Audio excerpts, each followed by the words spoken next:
parole de Dieu. Mais encore faut-il, lorsque nous avons un peu, faut-il encore que nous soyons disposés.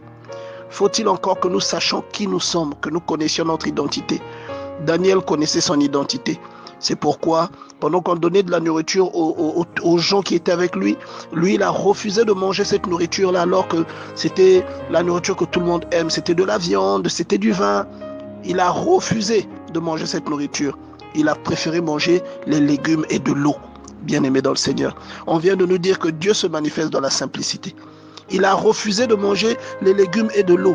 Et lorsqu'il a fait ça pendant 10 jours, Dieu lui a révélé non seulement le songe, alors que le roi n'avait dit son songe à personne, mais Dieu lui a révélé le songe du roi et il lui a donné l'explication du songe. Je ne sais pas si on se rend compte de cela.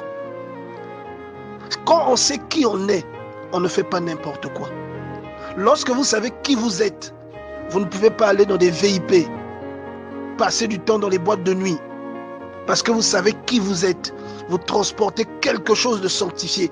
Vous transportez une arche. Vous savez, ce qui est en vous est sacré. Ce qui est en vous est particulier. Lorsque David est allé chercher l'arche pour l'emmener à Jérusalem, parce qu'il faisait de Jérusalem sa capitale, il venait de conquérir Jérusalem auprès des Jébusiens. Et il voulait que l'arche de Dieu, donc la présence de Dieu, entre dans Jérusalem. Pendant qu'on transportait l'arche, il y avait un homme qu'on appelait Uza, un sacrificateur, fils de sacrificateur, donc un prêtre, fils de prêtre. Pendant que les bœufs faisaient pencher l'arche, l'arche allait tomber. Uza, prêtre de son état, a touché l'arche, Dieu l'a frappé. Uza est mort sur place. Et la Bible nous dit que l'arche là, que Dieu qui était dans cette l'arche là, dans ce coffret de bois de cyprès recouvert d'or, avec des chérubins dont les ailes se joignaient, cette arche là qui transportait Dieu, on dit que c'est nous. Et on dit que ce Dieu là qui avait manifesté sa puissance dans l'arche, il habite maintenant en nous. Alors toi tu prends Dieu qui habite en toi et tu vas avec lui dans une boîte de nuit, danser, faire la débauche, fumer les cigarettes, t'enivrer et tous les autres excès que tu connais. Alors tu prends Dieu qui est en toi, tu le soumets à une plante, tu fumes une cigarette, tu n'arrives pas à arrêter. Alors tu prends Dieu qui est en toi, tu lui fais regarder des obscénités. Bien-aimé dans le Seigneur, comment ce Dieu qui est en toi subsistera? Voilà pourquoi quand tu diras au nom de Jésus dans ton sommeil, quand quelqu'un t'attaquera, la personne là, même le nom de Jésus ne sortira pas de ta bouche, ta voix partira. Le nom de Jésus ne fera pas fuir la personne qui est devant toi. Répands-toi, bien-aimé. Répands-toi. Hier, on nous a dit, souvenez-vous de là où vous êtes tombés. Sinon, je viendrai et j'arracherai la chose que je vous ai donnée. Oui, nous avons besoin de savoir qui nous sommes. Nous avons besoin de savoir qui nous sommes. Jean-Baptiste savait qui il était. Voilà pourquoi il ne mangeait que du miel et des sauterelles. Il savait qui il était. Il connaissait quels étaient les préceptes de Dieu dans sa vie. Alors ce n'est pas tout le monde qui a cette onction, mais à des personnes, Dieu donne des recommandations. Pour capter ces recommandations, il faut rester en contact avec Dieu. Il faut être à côté du cours d'eau.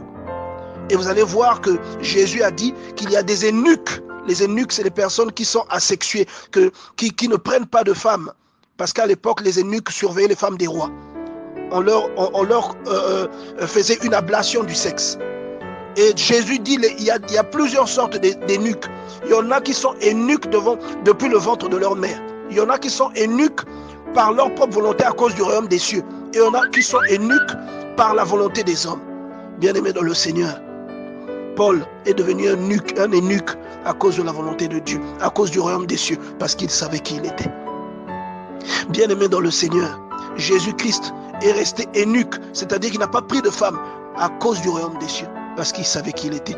Jean-Baptiste est resté eunuque. On ne vous demande pas de rester des eunuques, mais on vous demande de savoir qui vous êtes et ce que Dieu vous appelle à manifester, et de respecter les consignes que Dieu vous donne. Samson n'a pas respecté la consigne. On lui avait dit que le rasoir ne passera pas sur ta tête. Il n'a pas respecté la consigne.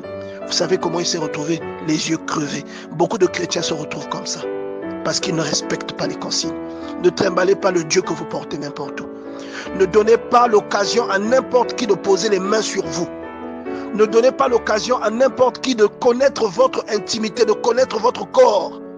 Ne partagez pas votre sexualité avec n'importe qui, avec un passager, avec quelqu'un qui vient et qui passe son chemin, qui vous dépose quelque chose et qui s'en va. Ne le faites pas, bien-aimés dans le Seigneur.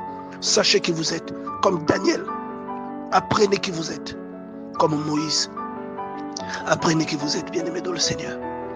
Apprenez qui vous êtes. Que Dieu vous bénisse.